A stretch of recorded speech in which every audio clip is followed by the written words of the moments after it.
இடம் பொருள் நேயர்களுக்கு வணக்கம். பிக் பாஸ் சீசன் 7ஓட டே 88க்கான ரிவ்யூ தான் இந்த வீடியோவில் பார்க்க போகிறோம். ஆரம்பித்ததே பெருசாக எதுவும் அவ்வளோ சீரியஸாலாம் எதுவும் போயிட்டு இருக்குல்ல. தினேஷ் அண்ட் விஷ்ணு இவங்க 2 பேர் தான் பேசிகிட்டு இருந்தாங்க. கேம் ஸ்ட்ராட்டஜி பண்ணுங்க, ஆனால் உங்களுக்குள்ளே பண்ணிக்கோங்க. நீங்கள் அடுத்தவங்களை எப்படி ஸ்ட்ராட்டஜி பண்ணி ஜெயிக்கலாம் அப்படிங்கிறத பாருங்கள். ஆனால் நீங்கள் ஒருத்தர் கூட டீமாக சேர்ந்து விளையாடுங்கன்ட்டு எத்தனை எபிசோடு சொன்னாலும் எத்தனை வீக்கெண்டில் வச்சு செஞ்சாலும் அதையே தான் பண்ணிகிட்டு இருக்கிறாங்க. தினேஷ் அண்ட் விஷ்ணு பேசினதும் இதே தான் இருந்தது. அந்த எம்மை தூக்குனேன்னா வி கண்டிப்பாக நம்மளை அடிக்கும், அதனால ஃபஸ்ட்டு வியை தூக்குவோம், எம் கரெக்டாக தான் விளையாடும் அப்படிங்கிற மாதிரி மாயா விசித்ரா எப்படி தூக்கலாம் அப்படிங்கிற மாதிரி, பூர்ணிமாவில் எப்படி தூக்கலாம் அப்படிங்கிற மாதிரி இந்த டிக்கெட் டு ஃபினாலேயில் நம்ம சேர்ந்து விளையாடலாம் அப்படிங்கிற மாதிரி பிளான் பண்ணிட்டு இருக்கிறாங்க. ஸோ அது ரொம்பவே தப்பான ஒரு விஷயம். இந்த வீக்கெண்டில் கண்டிப்பாக அடி வாங்க போகிறாங்க இவங்க 2 பேரும் அப்படிங்கிறது தெரியுது. கில் ஆர் ஸ்டே அப்படிங்கிற டாஸ்க் வந்துச்சுப்பா டிக்கெட் டு ஃபினாலேவோட 4th டாஸ்க்கு. இந்த டாஸ்க்கு என்ன மாதிரி டாஸ்க்கு அப்படின்னு பார்த்தோம்னா, 2 பேரும் ஆக்டிவிட்டி ஏரியாவில் இருப்பாங்க. அதாவது 2 பேர்னா எப்படி செலக்ட் பண்ணுவாங்க, குழுக்கள் முறையில் 2 பேரை தேர்ந்தெடுத்து அவங்க 2 பேரும் நீங்கள் இந்த கேமில் இருக்கணுமா அப்படிங்கிறத ஆப்போசிட்டில் உட்காந்துருக்கவங்க தான் சொல்ல முடியுமே தவிர அவங்க சொல்ல முடியாது. அவங்க என்ன செய்யலாம்னா ஆப்போசிட்டில் இருக்கிறவங்கள எவிக்ட் பண்ணலாம். அவங்க இருக்கணுமா வேணாமாங்கிறது ஆப்போசிட்டில் இருக்கவங்க தான் தீர்மானிக்கணும். அது எப்படி தீர்மானிப்பாங்க அப்படின்னு பார்த்தோம்னா, 2 பேர் பேசிப்பாங்கப்பா, விவாதங்கள் நடக்கும். நான் ஏன் இருக்கணும் இந்த கேமில் அப்படிங்கிற மாதிரி விவாதங்கள் நடக்கும். ஏன் இந்த வீட்டில் இருக்கணும் அப்படிங்கிற மாதிரி கூட விவாதங்கள் வச்சுக்கலாம். என்ன வேணாலும் பேசலாம். அதில் ஜெயிச்சாங்க அப்படின்னா, பேசி ஜெயிச்சாங்கன்னா ஆப்போசிட்டில் இருக்கவங்க ஸ்டே கொடுப்பாங்க. அது பிடிக்கல அப்படின்னா ஆப்போசிட்டில் இருக்கவங்க கில் கொடுப்பாங்க. அவங்க அந்த டாஸ்க்லேருந்து வெளியே போயிடுவாங்க. டாஸ்க் 4லேருந்து எவிக்ட் ஆயிடுவாங்க அப்படிங்கிற மாதிரி இருக்க. இந்த டாஸ்கில் பூர்ணிமா அண்ட் ரவீனா இவங்க 2 பேர் ஸ்டார்ட் பண்ணி வச்சாங்க இந்த டாஸ்க்கை. 2 பேர் நல்லா பேசிகிட்டு இருந்தாங்க. ரவீனா ஏன் இருக்கணும் அப்படிங்கிற மாதிரி ஒரு காரணம் சொன்னாங்க. இவ்வளோ நாளாக நீங்கள் எல்லாருமே எங்களை குரூப்பாக விளையாடுற, நாங்கள் 2 பேர் டிஓவாக விளையாடுறோம், நானும் மணியும் அப்படிங்கிற மாதிரிலாம் சொல்லிட்டு இருக்கிறீங்க. அது இல்லைன்னு ப்ரூவ் பண்ண இந்த ஒரு டாஸ்க் எனக்கு முக்கியமாக இருக்குது அப்படிங்கிற சொன்னாங்க. பூர்ணிமா அதை அக்செப்ட் பண்ணிக்கிட்டாங்க. நானுமே ஸ்ட்ராங்காக தான் இந்த வீட்டில் இருக்கேன், எனக்கு டிக்கெட் டு ஃபினாலே இது தேவையில்லை அப்படிங்கிற மாதிரி அவங்களுமே அக்செப்ட் பண்ணிக்கிட்டு அவங்க ஸ்டே கொடுத்தாங்க. ரவீனா கில் கொடுத்து அவங்கள பூர்ணிமாவை இந்த டாஸ்க்லேருந்து வெளியேற்றினாங்க.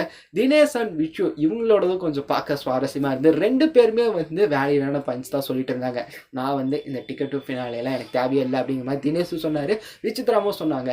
நம்மளோட கான்ஃப்ளிக்ட் என்ன, நம்ம 2 பேருக்கும் ஏன் முட்டிக்குது, ஏன் செட்டே ஆக மாட்டேங்குது அப்படிங்கிற மாதிரி ஒரு விஷயங்கள்லாம் பேசிகிட்டு இருந்தாங்க. அது எல்லாமே பேசி சால்வ் ஆச்சு அப்படிங்கிற மாதிரி தான் தோணுது. 2 பேருமே ஸ்டே கொடுத்துக்கிட்டாங்க. மாயாவும் நிக்சனும் உட்காந்துருந்தாங்கப்பா இந்த டாஸ்கில் 2 பேர் குழுக்கள் முறையில் தேர்ந்தெடுத்து மாயாவும் நிக்சனும் 2 பேர் பேசிக்கிட்டாங்க. ஏன் இந்த வீட்டில் இருக்கணும், சிலர்லாம் இந்த வீட்டில் இருக்கணுங்கிறது தகுதியே இல்லை அப்படிங்கிற மாதிரிலாம் பேசிகிட்டு இருந்தாங்க. 2 பேருமே வேற ஒருத்தங்களை பற்றி பேசினாங்க, அவங்க ஏன் இருக்கணும்னு பேசல, ஸ்டே கொடுத்துக்கிட்டாங்க அப்படின்லாம் இருக்க. இதுக்கப்புறமா மாயாவும் விச்சுவும் உட்காந்துருந்தாங்க. இவங்க 2 பேர் என்ன சொன்னாங்க, என்ன பேசிக்கிட்டாங்க அப்படின்னா, நீங்கள் எவிக்ஷன் கேம் விளையாண்டா நான் கில் வாங்கிட்டு இந்த கேம்லேருந்து வெளியே போகிறதுக்கு நான் தயாராக இருக்கேன் அப்படிங்கிற மாதிரி மாயா சொன்னாங்க. அதுக்கு ஒத்துக்கிட்டு எஸ் நான் அதை தான் பண்ண போகிறேன் அப்படிங்கிற மாதிரி விசித்ரா சொல்லி அவங்க மாயாவை கில் பண்ணி அந்த கேம்லேருந்து எவிக்ட் பண்ணாங்க. இதுக்கப்புறமா ஃபைனல் டாஸ்க் நடந்துச்சுப்பா. ஃபைனல் டாஸ்கில் விசித்ராவும் ரவீனாவும் இருந்தாங்க. இதில் யார் ஜெயிச்சிருப்பா அப்படிங்கிறது உங்களுக்கே தெரியும், விசித்ரா. எஸ் அவங்களோட பேச்சு திறமையால் அது இதுன்னு சொல்லிட்டு அவங்க விசித்ரா ரவீனாக்கு கில் கார்டு கொடுத்து அவங்க இந்த டாஸ்க்கை வின் பண்ணாங்க அப்படின்லாம் இருக்க. பாயிண்ட் டேபிளில் 3 புள்ளிகள் அவங்க பெற்றிருந்தாங்க. இதுக்கப்புறமும் வீட்டில் சலசலப்பு அப்படிங்கிற மாதிரி பெருசாக எதுவுமே நடக்கலப்பா. இதுக்கப்புறமா இன்னொரு டாஸ்க்குமே வச்சாங்க. இது சரிப்பட்டு வராது, இன்னொரு டாஸ்க்கை போட்டு விடு அப்படிங்கிற மாதிரி பிக் பாஸை பிளான் பண்ணி டாஸ்க் 5 ஆரம்பித்தார். டிக்கெட் டு ஃபினாலோட டாஸ்க் 5 ஆரம்பித்தார். இந்த டாஸ்க் ஆக்டிவிட்டி ஏரியாவில் ஒவ்வொருத்தருக்கும் தனித்தனியாக நடக்கும் அப்படின்லாம் இருக்க. என்ன கேம் அப்படின்னா, ஒரு போர்டு இருக்கும், அந்த போர்டில் லைட்ஸ் எல்லாம் இருக்கும். அந்த லைட்ஸ் எல்லாம் ஒரு 10 செகண்ட்க்கு ஆன் பண்ணுவாங்க. நிறைய எல்லா லைட்ஸும் இல்லை, சில லைட்ஸ் மட்டும் ஆன் பண்ணுவாங்க. பேட்டர்னாக ஸ்கொயரு ரவுண்டு அந்த மாதிரிலாம் இருக்கும்.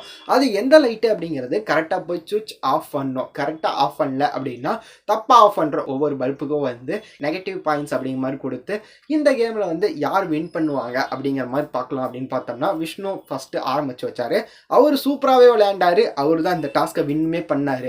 செகண்ட் பிளேஸ் யாருக்கு போச்சு அப்படின்னு பார்த்தோம்னா பூர்ணிமா அவங்க வின் பண்ணாங்க. சர்ப்ரைஸ், அவங்களுக்கே அதை நம்பவே முடியல அப்படிங்கிற மாதிரி இருக்க. இதுக்கடுத்தா தினேஷ் வின் பண்ணார் 3 இடங்கள். விஷ்ணு இந்த பாயிண்ட் டேபிளில் டிக்கெட் டு ஃபினாலேவோட பாயிண்ட் டேபிளில் ஹையில் இருக்கிறாரு. அவர் தான் டாப்பில் இருக்கிறாரு. ஸோ எப்படி இருக்க போகுது இதுக்கடுத்த வர கேம்ஸ்லாம் அப்படிங்கிறத பார்ப்போம். இந்த 2 டாஸ்க்கு தவிர வீட்டில் என்னப்பா பெருசாக நடந்துச்சு அப்படின்னா, ஒன்றும் பெருசாக இல்லை. அதனால தான் இன்றைக்கி 2 டாஸ்க்கே வச்சுருந்தாங்க டே 88ல். ஸோ வெயிட் பண்ணி பார்க்கலாம் இன்றைக்கினாச்சும் ஏதாவது இன்ட்ரெஸ்டிங்காக போகுதா இந்த ஷோ அப்படிங்கிறத. இந்த வீடியோ பிடிச்சிருந்தா லைக் பண்ணிட்டு இந்த மாதிரி அப்டேட்ஸை நீங்கள் தொடர்ந்து பார்க்கணும் கேட்கணும் அப்படின்னு நினச்சிங்கன்னா மறக்காமல் சப்ஸ்கிரைப் பண்ணிடுங்க. அப்போ தானே நாங்கள் போகிற வீடியோஸ் உங்களுக்கு ரெகுலராக வரும்.